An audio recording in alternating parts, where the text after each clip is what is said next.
Hi, my name is Clayton. I'm a math tutor for the Center of Academic Achievement, and today I will be talking about vector addition. Vector addition is commonly used in physics, linear algebra, and etc. Vectors are used to represent the magnitude and direction of various things. We use vector addition when we want to determine the resulting vector when two vectors interact with each other. For example, an airplane is flying in a given direction with some magnitude, and the wind is also blowing with a given direction and magnitude. These objects can be represented as vectors, and we will use vector addition to determine the actual direction and magnitude of the airplane. First, we draw the vectors. This gives us a visual idea of what is going on. Let's say the airplane is going 100 miles per hour, 30 degrees counterclockwise from due east, and the wind is going 10 miles per hour, 30 degrees clockwise from due west. Next, we break down the vector into its x and y components. The reason we do this is because we can only add x components to x components and y components to y components. It's like combining like terms in algebra. To break a vector into its x and y components, we create right triangles, and then we use trigonometry. We make the right triangles by drawing a straight line from the vector to the x-axis, giving us a triangle with the magnitude of the vector as the hypotenuse. Since we were also given an angle, we can use sines and cosines to find the other sides of the triangle, which are the x and y components of that vector.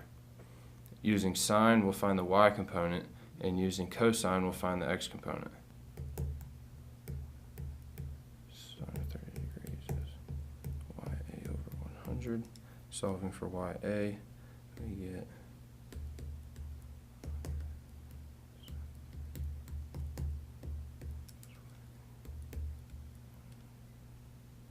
Now we can also find the x components using cosine.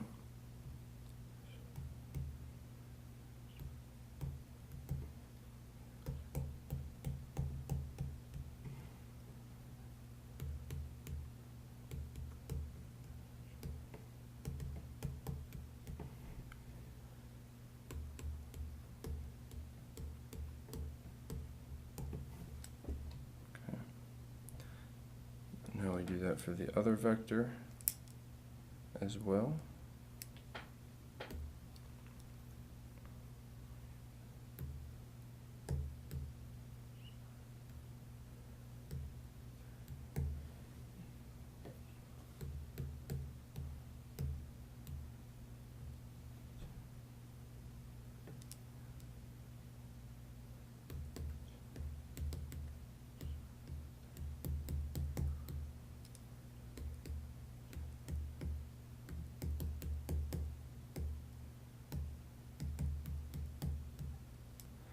When we get the x and y components for both vectors, we add the x components to x components and y components to the y components.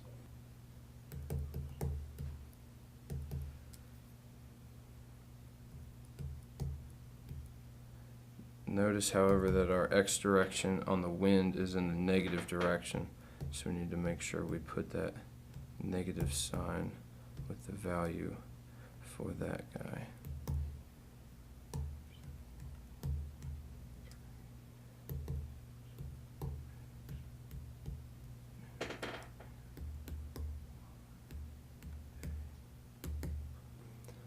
This will now give us x and y components of a new vector, which is the resulting vector.